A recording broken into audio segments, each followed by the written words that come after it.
out here at Foxwood today, uncovering a grate that's completely clogged.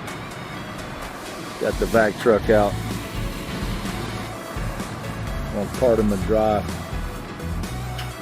We located this, and as you can see, it's full of mud and debris. We got hurricane coming, trying to get the neighborhood safe from stormwater damage.